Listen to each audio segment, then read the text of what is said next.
All right, ladies and gentlemen, MrSotko here. Welcome back to the channel. And you know what? I don't even know what to name the title of this video. And normally I always know what to name the title of a video just before I begin recording it. But I got nothing today. But there's got to be a lot of saucy drama. And you're going to get another one of those in just a second. I'll give you the real one in just a moment. Hold on, settle down. So I'd like to thank a couple donators before I begin. And it's going to be .2 Litecoin from Gravel Pit. Thank you so much for that very generous Litecoin donation, and .12 Litecoin from an anonymous donor. If you would like to be called out on the channel, you just send me a message, an email, whatever. You get a hold of me somehow, say, hey, I gave you this donation, and I'll call you out on the channel. If you don't, you just send me a donation, and I'll probably just call it out as an anonymous donation. If you don't want to be called out at all, you just send me an email saying, hey, don't tell anybody I donated to you, and I won't, because people do that sometimes, and I just, you know, and I respect that. But anyway, let's move on. We got some pretty good news today, and we got some juicy, drama sauce. We got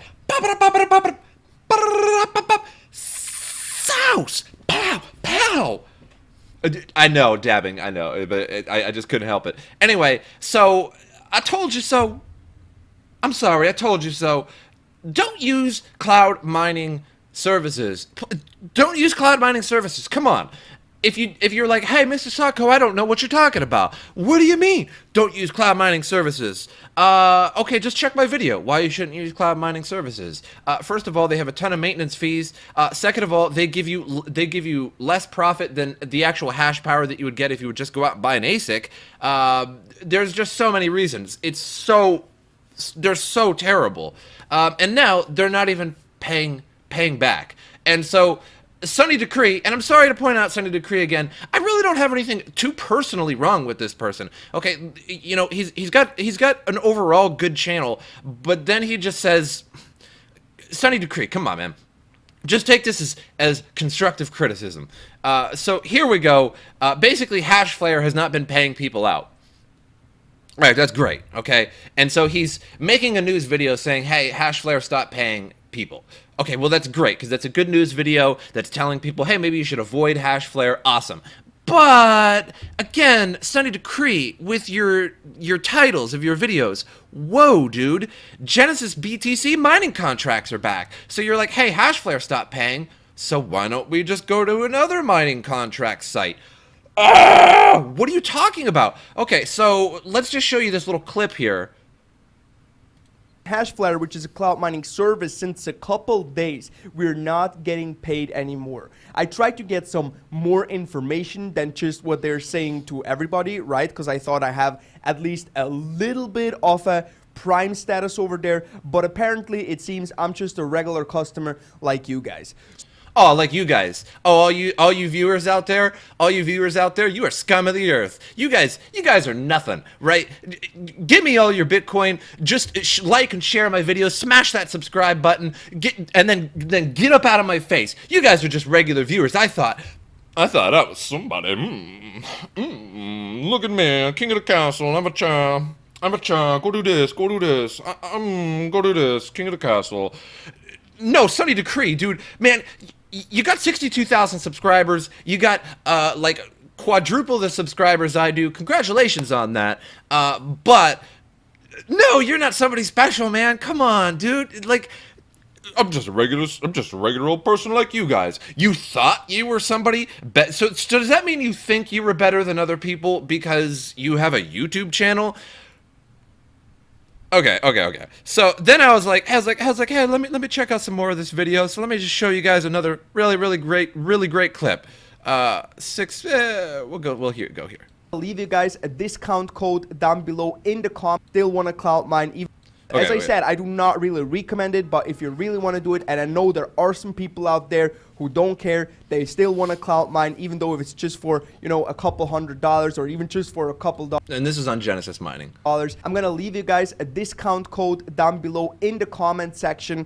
I mean, yeah, if you're going to buy it anyway, despite what I'm saying, well, you can use my code instead of someone else's one. I mean, at the end, it's Bitcoin, and I take it. So anyway, but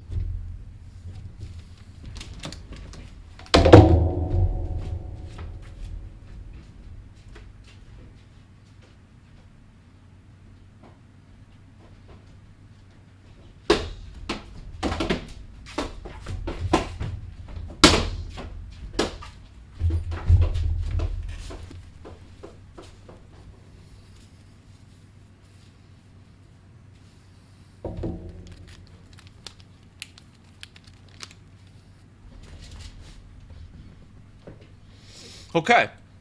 Just had to get out a little bit of I just had to get out a little bit there. Make sure you guys like, subscribe to the channel, because you guys are all chumps. And, make sure you just take my referral links anyway. Hey, you're going to get ripped off. You're going to get ripped off something awful. I just told you about another service that's ripping you off. Go ahead. Go ahead and sign up to my link anyway. I like Bitcoin. Hey, the refreshing taste of Coca-Cola. Boom! $10,000. Get out of my face. All right. So moving on.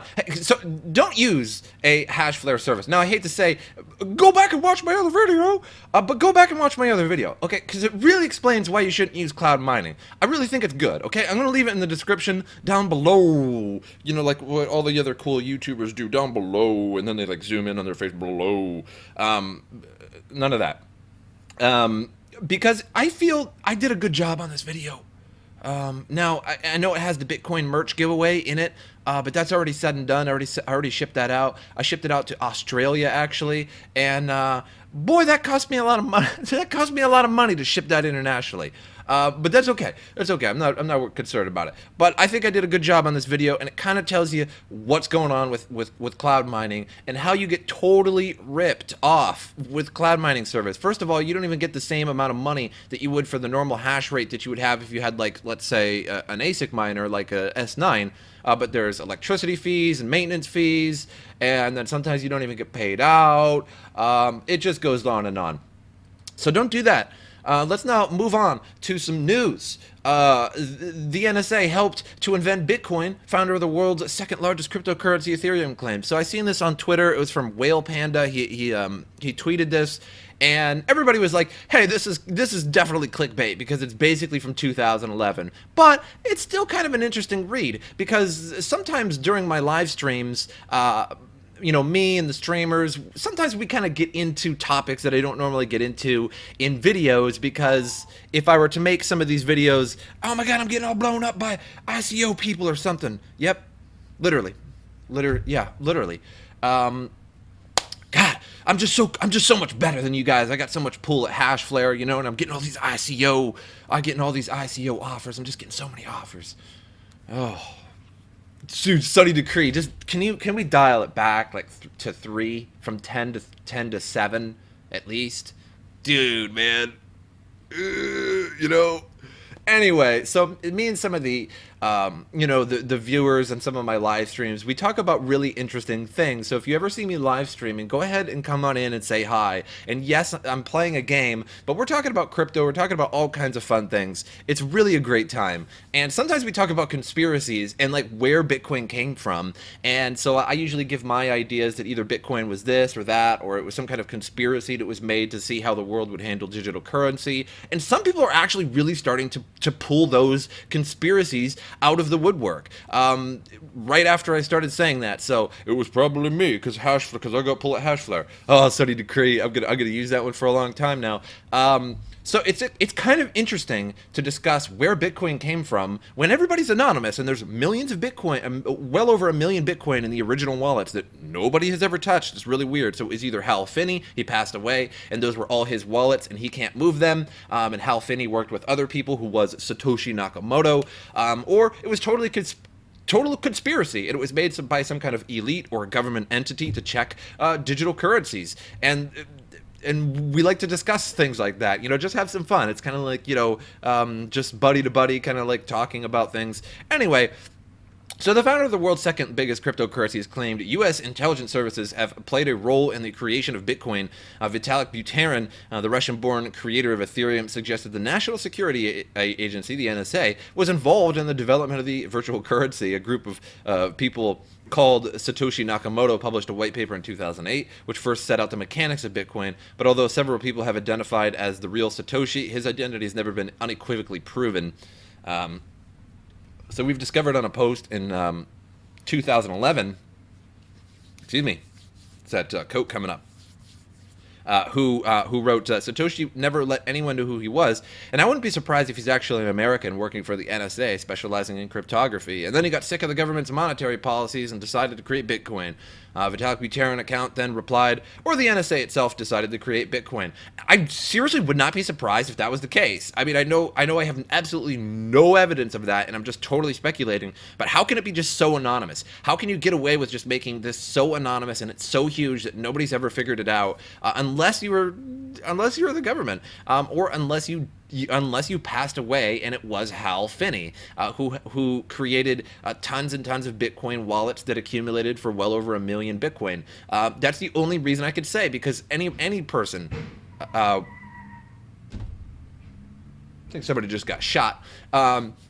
Any person would use some of the Bitcoin. I mean, everybody needs a new Buick. Everybody needs to pay off their mortgage, something like that. So it's kind of odd. You know what I mean? Like to discuss this. It really is kind of weird how it came about. It just came about, poof, almost out of nowhere. That's about all it goes into. And now we have another article that says CIA doesn't deny having files on Bitcoin creator Satoshi Nakamoto. And yeah, I suppose the CIA wouldn't want to say either way, just because that's kind of the way the government likes to do things, is that they'll just outright deny anything, or they won't deny anything, for one reason or another. So the CIA has reportedly issued what is known as a Glamour response to Freedom of Information Act request from Daniel Oberhaus, staff writer on Motherboard. According to Oberhaus, the CIA rejected his request, saying that they can neither confirm nor deny the existence of documents relating to the pseudo-anonymous creator of Bitcoin, Satoshi Nakamoto. Oberhaus efforts following the investigation of blogger Alexander Muse, who claimed in 2016 that the NSA knew the real identity of Satoshi Nakamoto. According to Muse's blog, the intelligence agency used stylometry to unmask the Bitcoin creator. Stylometry is the method of using writing style as a unique fingerprint to identify a person, which has been done numerous times. In fact, I think the writer of the Harry Potter books tried to write other books under a different pseudonym, which a lot of writers do. I know Stephen King has one, a lot of writers do, and she ended up finding out that it was actually her that wrote the other books that were not Harry Potter books. I don't know. Anyway, the J.K. Rowling or whatever her name is, I don't know. The identity of the person or group of persons that created Bitcoin remains one of the biggest mysteries in the cryptocurrency world. Nakamoto's creation has gone on to become the #1 digital currency in the industry. So over the years, researchers have suggested candidates such as Nick Szabo, Ross Ulbricht as being Nakamoto, and I don't know. I think my guess is like a combination of Nick Szabo and Hal Finney. Because Hal Finney was the first to receive the first Bitcoin, so obviously he knew the people that created Bitcoin. You can't just receive the first Bitcoin out of nowhere for no reason. Like, it doesn't work like that. Like, you need especially all the way back then, you need the software, you need the private keys, you need to put the core software on there, you need to get everything up and running. It was much harder back then. So obviously he knew somebody, and then he passed away, and then all of a sudden there's basically millions of Bitcoin in these wallets that were very easy to mine back then when the difficulty was low. And they've never been touched. So that's kind of weird that not a single one, that nobody in the world could wait that long and not touch Bitcoin. I mean, even if you were a millionaire or a billionaire, I mean, why not? It's there. But I guess that could, bring up your identity. So it's a weird conspiracy. It really is. So let's move on here. Bitcoin price drop caused by futures expiration. Tom Lee says, "Oh, you said this on the 15th or the 13th?" Tom Lee, man, you know how long I've been saying this? I'm the new Tom Lee. I got pulled with hash flare. Everybody loves me. You guys are just regular customers.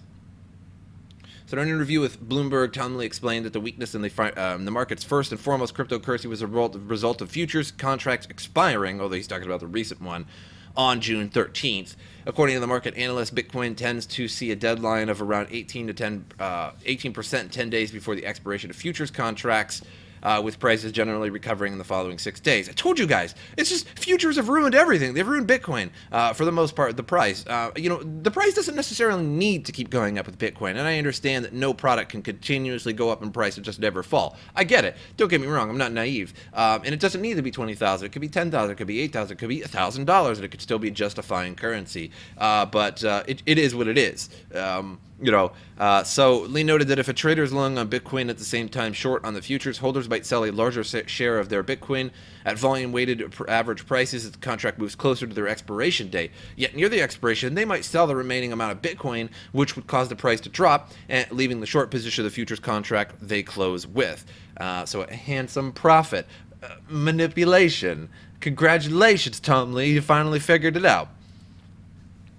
EOS produces its first block, but votes not so decentralized. So in an official announcement, the team said that the network has successfully produced its first block, yet taking a closer look at the voting statistics shows alarming signs of centralization and concentration of power. As previously reported, 50% of all EOS tokens are held by a mere 10 addresses. Wow. Oh my god, EOS is so great. Please get off the EOS train, people, or at least until this works itself out. You guys have no idea how fascist EOS is right now and how centralized. It's unbelievable. Getting almost $3 million a year to be voted in to be a master node runner, if you will. Why? Why do you need to be paid that much? Who knows?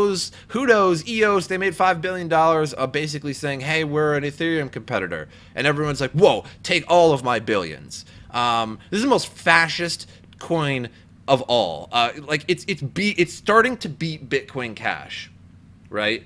That's bad. So as previously reported, 50% of all tokens held by a mere 10 addresses, also 1,000 addresses hold 85.81% of all the 1 billion tokens distributed during the year-long ICO. This means for serious centralization of voting power. They had a year-long ICO to collect all that money, and then they could barely get the network running, and they're just like, yeah, we're going to leave it on you guys. So what did you do exactly? So a closer look at the distribution of votes reveals some serious whalish behavior. Bitfinex, which is one of the leading candidates, currently standing at 8th on the BP list, has received more than 50% of the votes. An exchange has, I can't believe it. From just 4 voters, 50% of its votes from just 4 voters.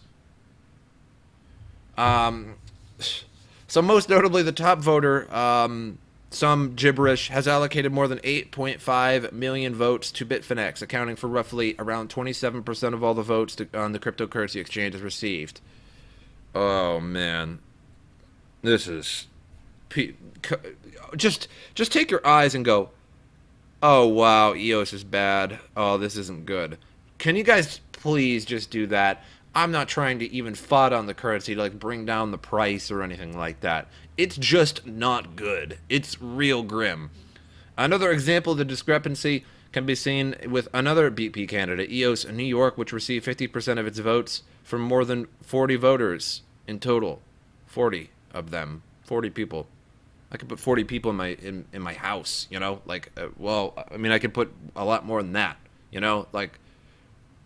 Where are these votes coming from? From people that hold 8.5 million votes, Clearly, having powerful friends with lots of tokens does come with its perks. I'm sure this person right here, for voting for Bitfinex, got a whole bunch of money. Even though he already had a whole bunch of money because he probably had a bunch of tokens to get 8.5 million votes from one person. And he probably got paid. He got all kinds of paid. EOS team officially announced the production of the network's first block. Official launch of the mainnet took place June 10th, following the unanimous vote of the EOS main launch, EMLG. Initially, the launch was intended to take place on June 1st, but critical vulnerabilities discussed the network pushed back the event. So, now that 150 million EOS tokens have been used to vote, the mainnet is officially ratified, with EOS price reacting with roughly 5% increase over the past 24 hours. Wow. Awesome. Get yourself some centralized tokens. This is really, really defeating the purpose of cryptocurrency. Probably fast transactions, but man, it is centralized. Wow, wow, wow. It is whale centralized. It's basically like a bunch of people around a big round table with way more money than you, and they flew in on their private jet that has Harrier-like, vertical takeoff abilities, and it was just like shoo, lands on the building, and a bunch of people get out, and he's so rich that they just carry him in his suit and inside, and they carry each person in their suit when their magical jets come down, and then they voted on themselves. They basically voted on themselves. Bitfinex got all the votes. Boy, I wonder how that happened, because I was just sitting in my house going, I wonder who would be voted in. And I'm like, man, I wonder what the best candidate would be. I think Bitfinex. I just pulled that straight out of my bottom. I reached in there good. And I just pulled out, Bitfinex, why not? Why not Bitfinex? Gee, I wonder how that happened. Oh, wow. Wake up. Let's just pry them on open. Anyway, I hope you guys enjoyed this particular episode. Thank you for your 2 donations earlier in the episode. Really, really appreciate that.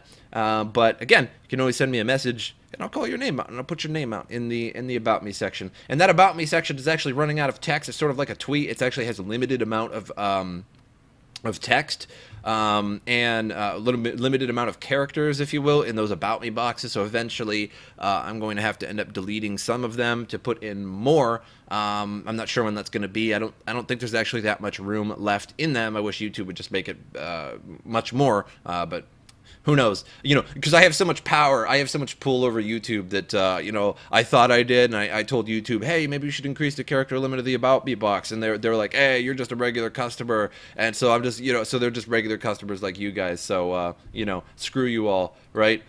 But make sure you take my Genesis mining link, because it's a 5-year contract. It's a 5-year contract. You could lose a whole bunch of money. Come on, do it quick. Hope you guys enjoyed this, and I will see you guys next time.